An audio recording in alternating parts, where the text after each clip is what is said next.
You, that disgust you? That is exactly what Ernst Kapp was talking about when he was talking about organ projection. Organ projection is a philosophy on technology. Take, for instance, let's say a hammer. A hammer is a really good technology to start with. Take a hammer.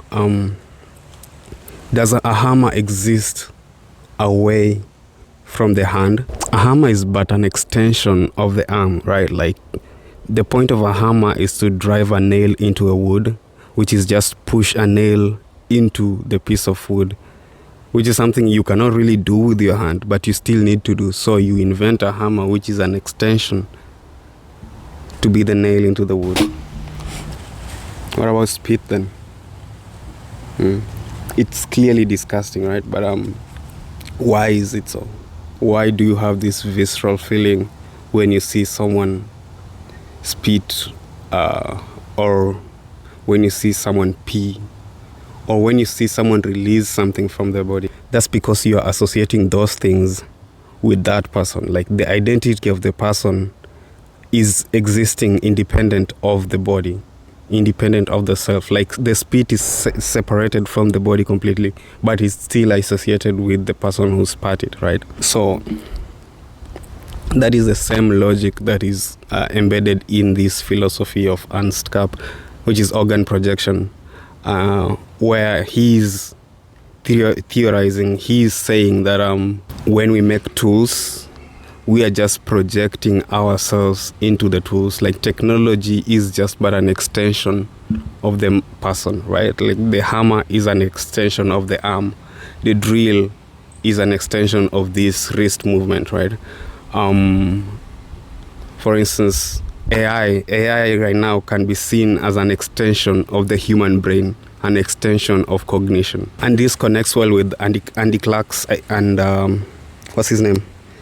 David Chalmers' idea that cognitive processes are extended into our external tools, right? Like, a lot of what tooling is just embodied cognition being spat out. And the reason why technology takes the form it takes is because it's just the mind spitting itself out, right?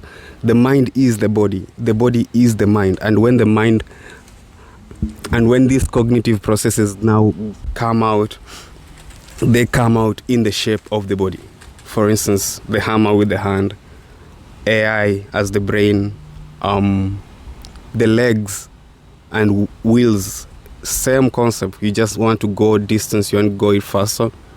It's just the body mimicking itself onto reality, onto matter, to kind of extend itself beyond what its physical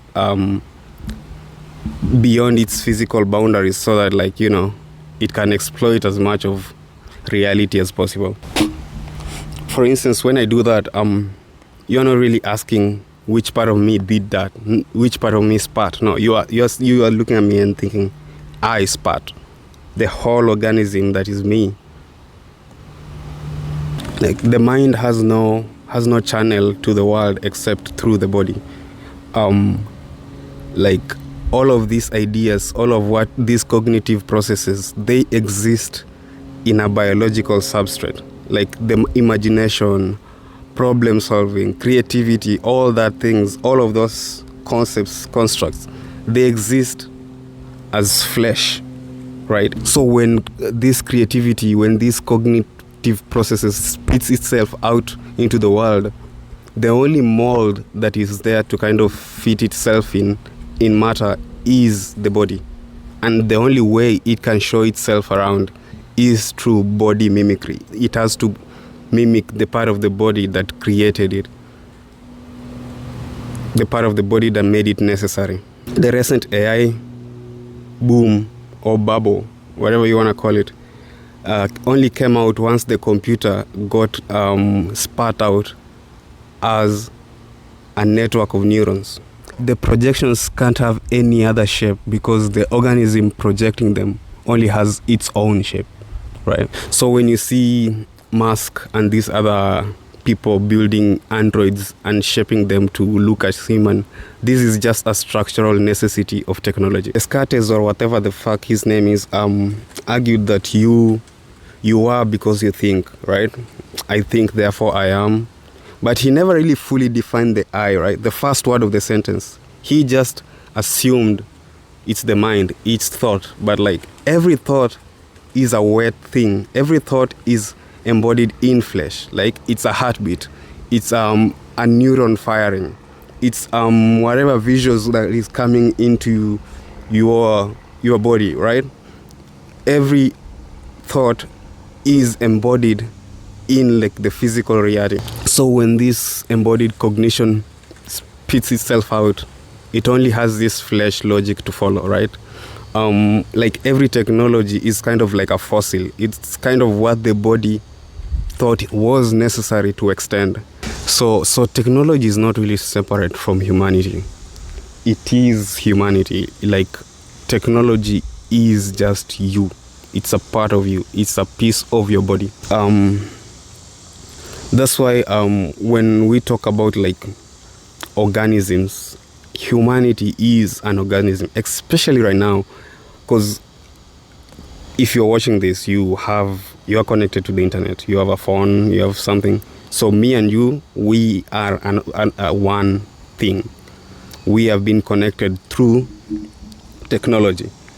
Our neural activity, our like brain is literally connected because now whatever I think and whatever I can get from my phone connects me.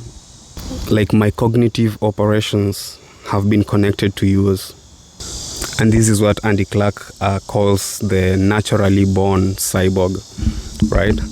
Like you as a human are born into this pre-existing organism that is technology fusing with human flesh, because technology is just a part of the human flesh. And now you become part of this bigger organism. And that's why I'm still excited for AI, because right now we still have like a lot of valves between how our cognitive processes are connected, right? Like we still have like the phone as the, what's it called?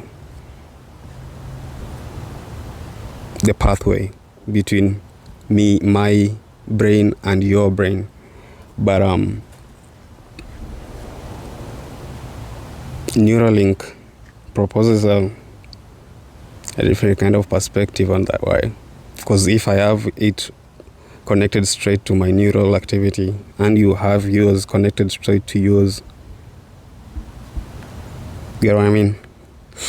Which begs the question, we are homo sapiens, right? Like the wise. We had to use it twice to like just show that, you know, I think, therefore I am. But we are homo sapiens.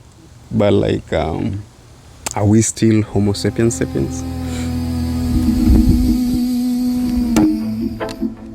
What I thought was fleeting became the love I carried forever. Through every song, through every dawn, you're the truth my heart still leans upon. What I thought was fleeting became the love I carry forever.